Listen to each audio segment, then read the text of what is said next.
안녕하세요. 붓겟마인드입니다. 은퇴의 맛.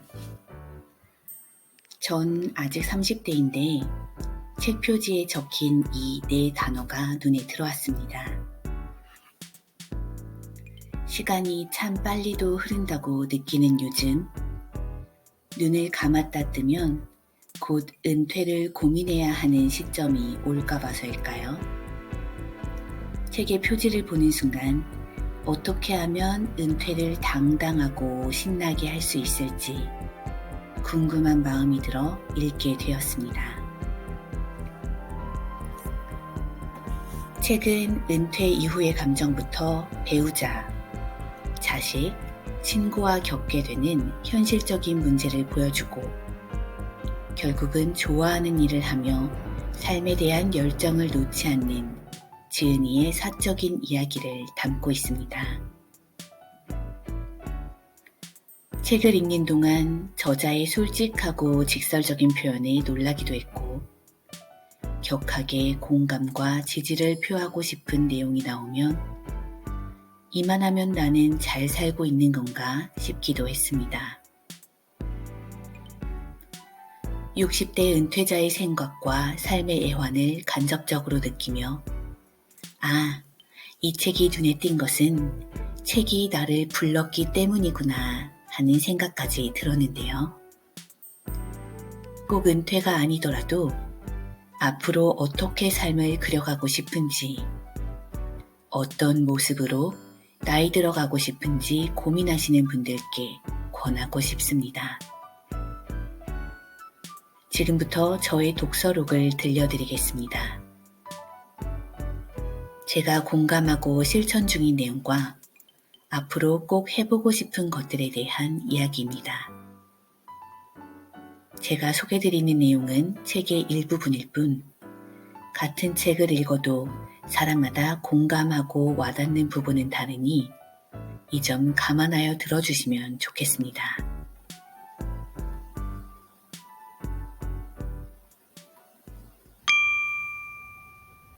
첫째, 거품없는 삶.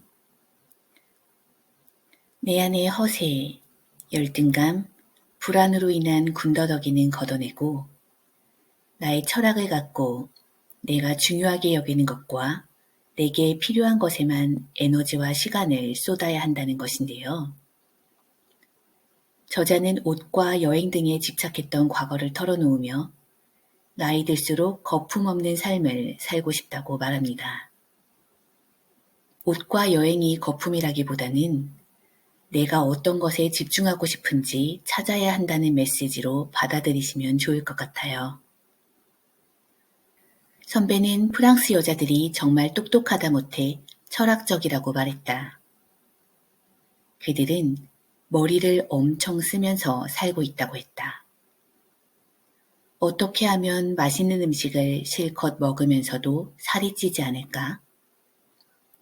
어떻게 하면 꿈인 듯 하면서도 꿈이지 않은 것처럼 자연스러운 멋을 연출할 수 있을까 등의 질문은 물론이고 좀 더 나아가 나에게 꼭 필요한 것과 필요하지 않은 것은 무엇인가라는 철학적인 질문에 대해 엄청 많이 생각하고 생각한 대로 실천한다고 했다.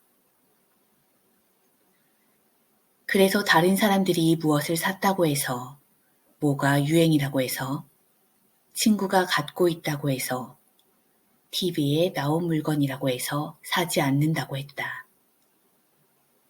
선배는 편안하면서도 멋지게 꾸미고 다니는 멋쟁이들을 여러 명 사귀었는데 그들 집에 갈 때마다 옷장이 너무 작아서 깜짝 놀랐다고 했다.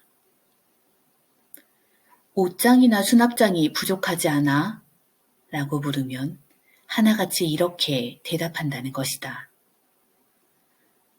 옷이 너무 많으면 보관할 곳도 마땅치 않지만 외출할 때마다 옷 고르기도 번거로워서 말이야.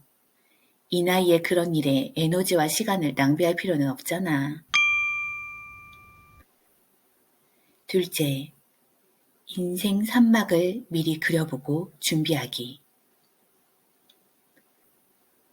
저는 결혼 또는 부모님으로부터 독립하기 전까지를 인생의 1막, 그 이유는 2막, 마지막으로 정년 이후를 3막이라고 생각합니다. 저는 현재 인생 2막을 살고 있는데 2막에서 쌓은 지식과 경험을 바탕으로 어떻게 3막을 시작할 수 있을지 고민이 많아요. 목표나 전략은 다소 모호했지만 퍼스널 브랜드를 만들고 싶다는 건 분명했고 저에 대한 유튜브에 대한 관심이 합쳐지면서 일단 이렇게 북튜브를 시작했습니다. 여전히 구독자의 타겟층이나 액션 플랜이 세분화되진 않았지만 책이 말한 3단계 전략대로 삶의 변화를 추진해 나가고 있는 것 같습니다. 자신에게 맞는 일이나 활동을 선택하고 최적화하며 다양한 보상 방법을 활용하라는 것인데요. 요즘 저는 독서와 유튜브 영상 제작, 블로그 작성에 더 많은 시간과 에너지를 쓰고 이 리듬을 유지하기 위해 운동과 독서 모임 활동을 꾸준히 하고 있으며 금요일 저녁에는 온전히 저만의 시간을 갖고 관심 분야 스터디에 참여하고 있습니다. 직장을 다니면서 은퇴를 준비한다는 것이 어찌 보면 딴짓을 하는 것처럼 보일 수 있는데 막상 해보니 미래를 준비하는 것이 현재를 더 충실하게 살도록 만들더라고요. 셋째, 감정 다스리기. 저자는 은퇴 직후는 이혼하기 좋은 때라며 이혼 위기를 넘기기 위해서는 남편과 적당한 거리를 유지하고 기분 좋은 상태를 유지할 줄 알아야 한다고 합니다. 같은 상황도 내 기분에 따라 다르게 받아들인 경험 다들 있으시죠? 물론 365일 24시간 내내 기분 좋은 상태를 유지할 순 없지만 내 기분을 내가 조절할 수 있는 능력은 반드시 갖춰야 한다고 생각합니다. 저는 재작년부터 코칭 공부를 하면서 마인드 컨트롤을 많이 배웠습니다. 셀프 코칭뿐 아니라 다른 사람들을 코칭하면서 제 자신의 마음의 크기와 이해의 폭이 더 커짐을 느꼈습니다. 잠깐 홍보 같지만 제가 마인드 컨트롤과 자기 성장에 대한 코칭을 진행하고 있어요. 전문 코치가 진행하는 코칭은 대부분 유료인데 저는 재능 나눔 차원에서 현재 무료로 진행하고 있으니 코칭이 필요하신 분은 부담 갖지 마시고 연락 주시기 바랍니다. 유튜브 댓글창에 적힌 제 블로그에 오셔서 비밀 댓글이나 오픈 채팅을 주시면 되고요. 추후에는 유료 서비스로 전환되니 지금 연락 주세요. 넷째, 자녀의 자립심 길러주기. 저는 요즘 자녀의 자기주도 학습에 관심이 많은데요. 책에 적힌 자식이 노후 리스크라는 챕터를 읽다가 자립심과 자기주도가 정말 중요함을 다시 한번 느꼈습니다.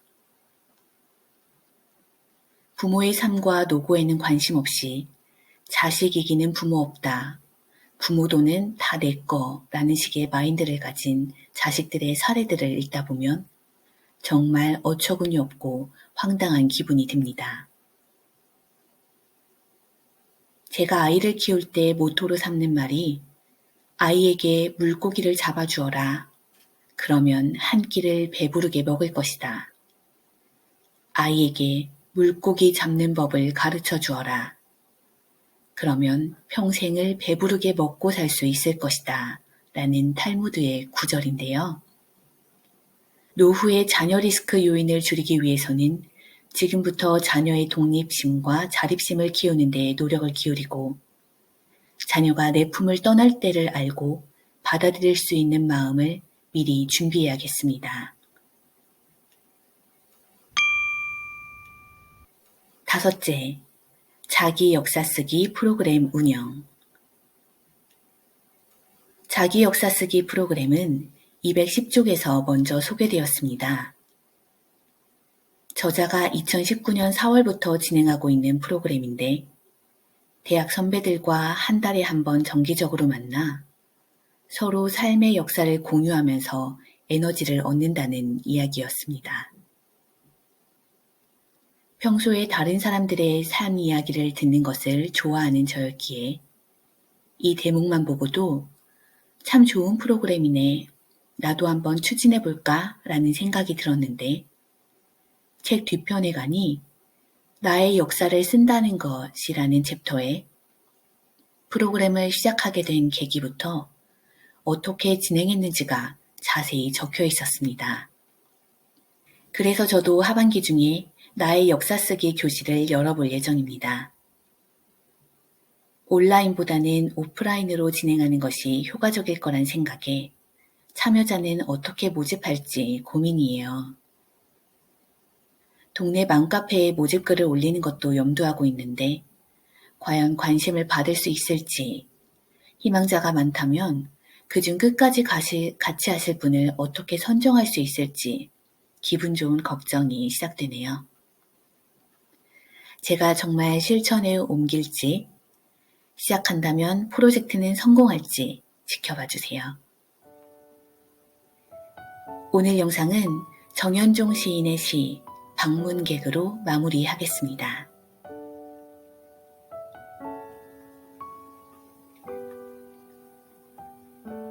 방문객, 시인 정현종.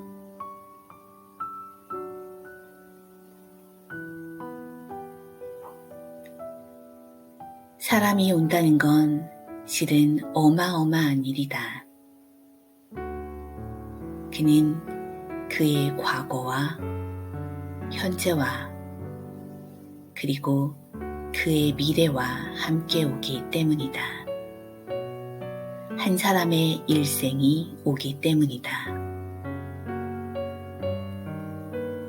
부서지기 쉬운, 그래서 부서지기도 했을 마음이 오는 것이다. 그 갈피를 아마 바람은 더듬어 볼 수 있을 마음. 내 마음이 그런 바람을 흉내낸다면 필경 환대가 될 것이다.